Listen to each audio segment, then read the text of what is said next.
नमस्कार साथियों, आप सभी का स्वागत करता हूं इस चैनल में। उम्मीद है आप सब अच्छे होंगे। साथियों, 5 फरवरी 2025 को जो विभाग की तरफ से नोटिफिकेशन आया था, जिसमें बीएड और डीएड दोनों अभ्यर्थी को काउंसलिंग प्रक्रिया में शामिल होने के लिए जो लेटर जारी हुआ है, उस पर हम आज चर्चा करने वाले हैं। ऐसा क्या पॉइंट है जिसके बदौलत जो है अनेक सारे ऐसे अभ्यर्थी जो शामिल होना चाहते हैं, उसके लिए खतरा की घंटी है। ये सारी चीज़ हम यहाँ पर डिस्कशन करेंगे। आप सभी से निवेदन करता हूँ, यदि आप इस चैनल में पहले से आए हुए हैं और सब्सक्राइब नहीं किए हैं तो इस चैनल को सब्सक्राइब करिएगा और साथ में अपने दोस्तों सब इस चैनल को शेयर करिएगा। तो आओ फिर वीडियो शुरू करते हैं। साथियों, आपने ये नोटिफिकेशन देखा है, ऑनरेबल जस्टिस अमितेंद्र कुमार प्रसाद जी के बेंच ने जो आर्डर पास किया है, ये सारे आर्डर में यहाँ पर हम चर्चा करेंगे।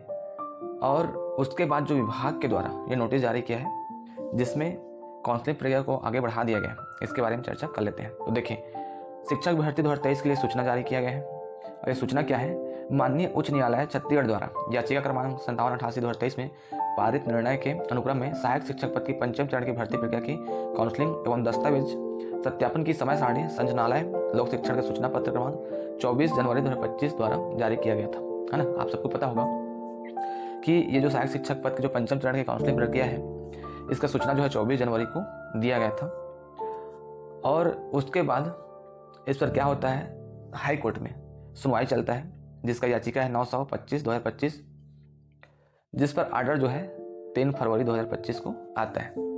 तो इसी आर्डर के बिहाफ में विभाग द्वारा 5 फरवरी 2025 को, चूँकि आप जान रहे हैं 5 फरवरी को ही इसी दिन ही काउंसलिंग के लिए जो मेरिट सूची होता है ना, वो जारी करने वाला था। लेकिन 3 तारीख को आर्डर पास होने के साथ ही विभाग एक प्रकार से विवश था कि कुछ ना कुछ नोटिफिकेशन जारी करने के लिए, इसलिए 5 फरवरी को मेरिट सूची जारी ना होकर के इसके लिए सूचना जारी किया गया था। तो इस सूचना में महत्वपूर्ण पॉइंट ये है कि यहाँ पर जो पॉइंट दिया गया है, कई लोग ऐसे सवाल कर रहे हैं कि जितने लोग क्या जो बीएड वाले हैं, डीएड वाले हैं, दोनों जो आ रहे हैं, उन सबको कोर्ट से आदेश मिलने के बाद क्या उन सबको शामिल कर लिया जाएगा, क्या उन लोग को नियुक्ति पत्र दे दिया जाएगा। तो इसी विषय पर हम चर्चा करने आए हैं और ये जो मुख्य पॉइंट है, इसको हम अभी चर्चा करेंगे। तो सबसे पहले देख लेते हैं कि इस आर्डर में और विभाग ने जो कौन सी बातें को यहाँ पर लिखा गया है, हम इस पर चर्चा करेंगे। 7 से 8 पेज का था, लेकिन इतने ही पॉइंट को जो है यहाँ पर मेंशन किया गया है और इस पॉइंट के आधार पर ही काउंसलिंग प्रोग्राम में शामिल किया जा रहा है। तो ये पॉइंट कहता है, accordingly purely as an entry measure each of the petitioner are directed to file separate application for considering their DEd degree in order to participated in the counselling proceeding.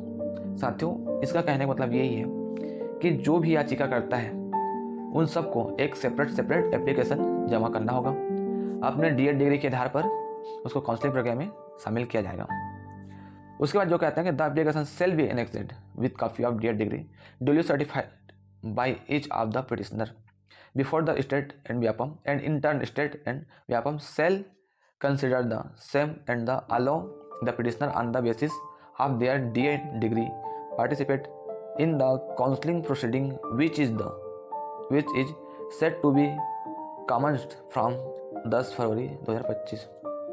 उसके बाद कहा जा रहा है कि तो एप्लीकेशन जमा करेंगे उसके हिसाब से, जिसके बाद जो डीएड डिग्री रहेगा उसको सर्टिफाइड किया जाएगा। जितने भी पिटिशनर रहेंगे उन सबको सर्टिफाइड किया जाएगा, कौन? स्टेट और व्यापम।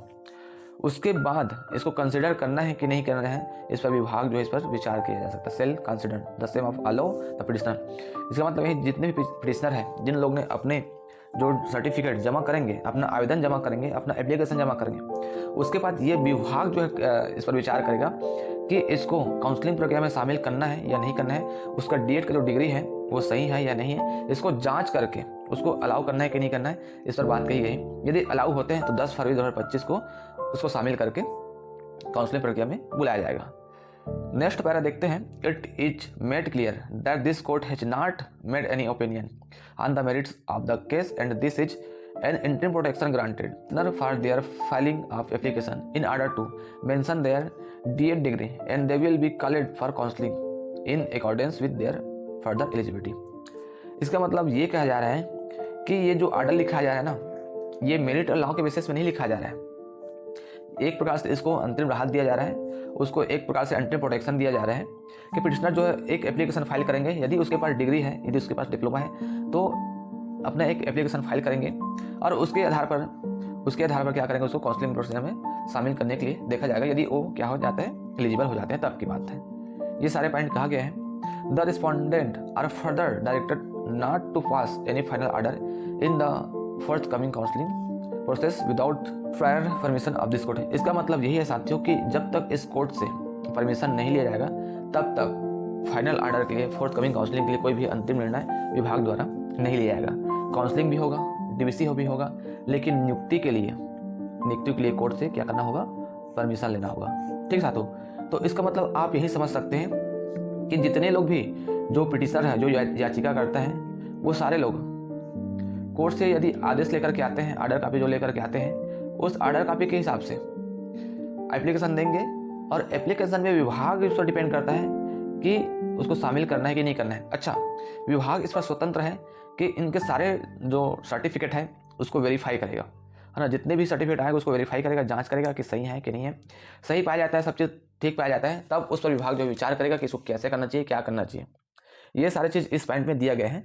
तो इसमें घबराने वाली बात ये नहीं है कि जितने भी पिटीशन जो आ रहे हैं उस सबको अलाउ किया जाएगा, ऐसा बात नहीं है जी। ऐसा कोई नहीं है कि सबको अलाउ करें, कोई ज़रूर नहीं है। उस पर विभाग जो है विचार करेगा, विभाग इस पर विचार करेगा कि क्या करना है। इसमें विभाग ने स्पष्ट कहा है कि हम किसी भी फर्जीवाड़ा तरीके से काम नहीं करेंगे, किसी भी अवैध नियुक्ति नहीं देंगे। कोर्ट ने आदेश दिया है, कोर्ट ने यह भी आदेश दिया है कि कंसिडर कर सकते हैं, विचार कर सकते हैं, विचार करने के बाद उसको शामिल करवा सकते हैं। उसमें सबको शामिल करवाना ही है ऐसा भी नहीं कहा है, उसमें हो सकता है, ये विभाग पर छोड़ दिया है कि विभाग क्या कर सकता है ना। तो ये सारे चीज़ मैं आप लोगों के लिए लेकर के आया था। और जो कहा गया है कि 5वें चरण के जो काउंसिलिंग प्रक्रिया है उसको संशोधित सूचना जो है पृथक से जारी किया जाएगा। तो बहुत लोगों का सवाल आ रहा था कि ये काउंसिलिंग प्रक्रिया जो है कब से जारी होगा। तो जहाँ तक DPI के अधिकारी का कहना है कि 10 तारीख से सूचना जारी होगा, मेरिट सूची जारी होगा, उसके आगे फिर जो है काउंसिलिंग प्रक्रिया शुरू किया जाएगा। और एक बात, हाँ, 15 मार्च से पहले जो है ज्वाइनिंग हो जाएगा, ये विभाग के अधिकारियों का कहना है। अब देखते हैं आगे क्या होता है, क्या चीज़ होता है, कैसे होता है, किस प्रकार से होगा, इस पर हम देखते हैं। और हाँ, अभी 10 तारीख को और सुनवाई है, एक सुनवाई 10 तारीख है, 10 तारीख को सुनवाई है जिसमें काउंसलिंग से संबंधित विषयों पर चर्चा किया जाना है। दूसरी बात और यह है कि जो है 17 तारीख को फिर सुनवाई है कंटेम्प्ट का, इस पर भी कहाँ तक प्रक्रिया बढ़ा, इस पर सुनवाई होना है। लगातार सुनवाई होते जा रहे हैं। साथ में 24 तारीख को फिर सुनवाई है। तो सुनवाई तो लगातार चल रहा है साथियों, है ना। तो इसके लिए एडवोकेट का भी लगता है, एडवोकेट का फीस लगता है, तो आप लोग सहयोग कर सकते हैं। DA टीम के लिए सहयोग करना बहुत जरूरी इसलिए हो जाता है क्योंकि भाई अच्छे एडवोकेट से पैरवी करवाने के लिए जरूरी भी होता है कि इन सारे केस को ख़त्म करने के लिए, है ना। तो उसके लिए सहयोग लगता है। आप जो भी साथी जो सहयोग नहीं किए, जल्दी नियुक्ति पाना चाहते हैं, जल्दी इस केस को ख़त्म करना चाहते हैं, सहयोग करिएगा। मैं आपको मिलूंगा नई वीडियो में। तब तक के लिए जय हिंद, जय जोहार, जय छत्तीसगढ़, राम राम।